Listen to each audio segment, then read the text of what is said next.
What's going on, YouTube? John here from Bart's Bassin.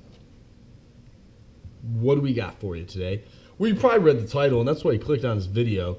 So, yeah. Well, we're going to be going over my top 5 springtime baits that I'm throwing.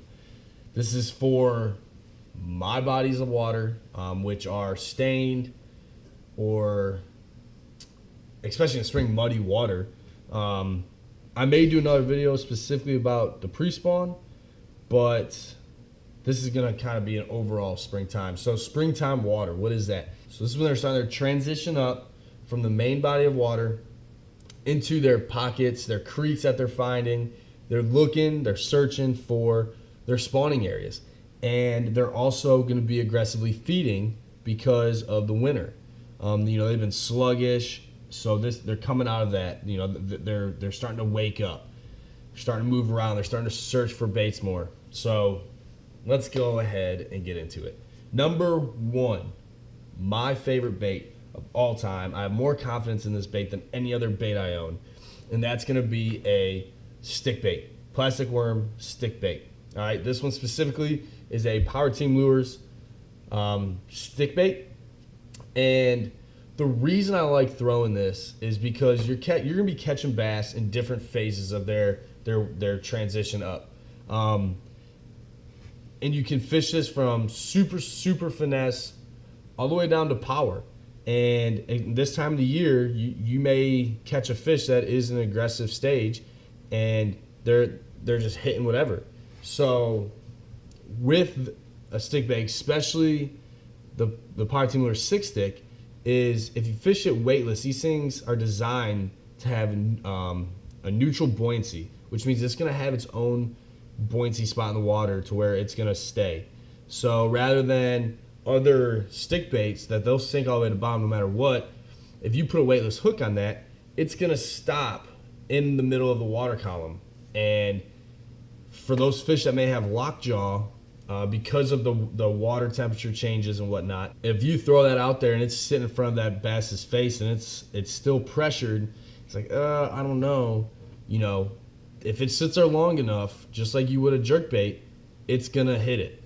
And if you're catching those bass aggressively, you put a weighted hook on there and fish it like you normally would a stick bait, and it's going to drive them crazy. So that's why I love it. Like I said, I fish it all year round, all 4 seasons. It's pretty great.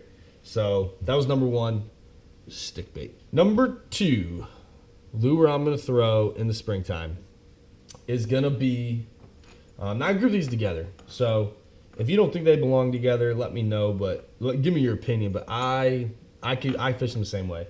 And that's going to be either a spinner bait or a chatter bait. We'll start with the spinner bait and why I'll choose one over the other.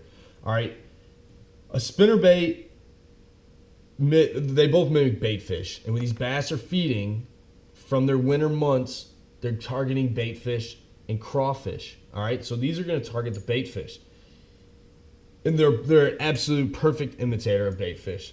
All right, they don't give as aggressive as a thump or vibration as a chatterbait does. So once again, when those bass are kind of finicky, this is just going to give the perfect vibration off in the water to get their attention. With that Colorado blade right here being a different color, it just seems to me that the fish key in on it more than they would if it was both a gold color or a chrome color. It's just a little subtle difference that they just seem to like more, especially this time of the year. All right. I'm going to be using both of these at the mouths of creeks, paralleling the creek. I'm going to take apart that mouth because I'm trying to catch them in their transition up into their pre-spawning habits, if you will. So that's the spinner bait. And then the chatter bait, same deal as a spinner bait, just if it's a warmer day, I'll probably start throwing this. The one thing that I will do differently in the springtime when the water's a little cooler is I'll use a subtle trailer. Like this right here doesn't have a paddle tail on it. This is a Power Team Lures JP Hammershad, and it still has a swinging action, but that paddle isn't on there, so it's not as aggressive you know, it's got just enough. It's already got enough vibration when it comes to this bill right here. You don't need any more with these fish, because like I said, in the springtime the temperatures are changing. So, and especially in stained water, those things are awesome because they do put off vibration. So the fish that are holding tight to structure, you run that by it, it's gonna already key in on it and it's gonna smoke it. All right, number 3 on my list for springtime baits is gonna be a lipless crank. Now this, how I'm presenting these are not in any order, because this is probably the last thing I'm gonna throw in the springtime, and that's just me. I haven't had much success on them with the waters that I've fished, but I will still have one tied on and I will still throw one because it's a great search bait, especially in the craw colors like this one right here. This is a Strike King Red Eye Shad. It imitates a craw, and you can fish it in so many different ways. You know, you can burn it. It's got that tight wobble with those rattles in there. You can yo-yo it up and down, almost like a jigging spoon. You can, yeah, that's really all I'm gonna throw with it. But for some reason, they work in a lot of other places in the country, and that's why I threw it in there. For some of y'all that are, you know, fishing in other places, they seem to work very well. I just don't have a lot of confidence in them. But I won't just stick with this red craw color. It will work in stained water, but a lot of times I'll go to a unrealistic craw color like this one right here. This is an Excalibur, and it's still a craw pattern, but it's got chartreuse and green and orange in there. Number 4 on my list. Hello? All right, I forgot what bait we were on. The square bill. Square bill is really a year-round kind of bait, but I'm really gonna specifically throw one kind of square bill during this time of the year, and that is gonna be a crawfish color, such as this one. As you see, I got it tied on right now. But you know, something that's not gonna dive.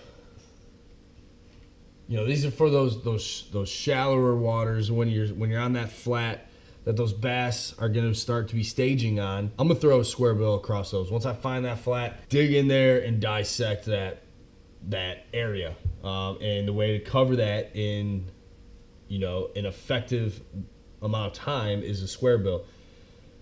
Those crawfish, they're coming up, and bass are, A, they don't want them around their beds. B, they're everywhere at this time of the year. So that's when I'm gonna throw a square bill, and that's probably gonna be the only time I'm throwing one this time of the year. And that's just the Bayswater I fish. They're not very effective any other time. You know, if I find some riprap or something, I may try to bounce one around there, but that's really it. So I'll probably still have one tied on my boat, but slim chance I'm gonna throw it. Last but not least, number 5 for me. This is probably going to be the second or third most bait thrown for me, and that's going to be a jig. All right? Boom. A jig. As these bass are transitioning up, they're going to hold to cover. And, you know, if you have a tree that's a few feet off the bank, I'm going to throw it to that, pitch it out there to the same tree multiple different times at different angles, and I'm gonna sit there and fool around with it. This jig specifically, this is a Power Team Lures bullnose jig, and it's very versatile in terms of you could fish it as a swim jig, you could fish it as a flipping jig.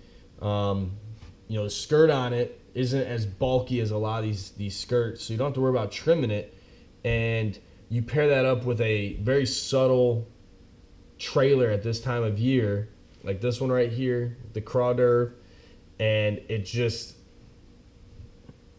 this is where you're gonna pull in your 4+, 5+ pound bass at this time of year, is with a jig.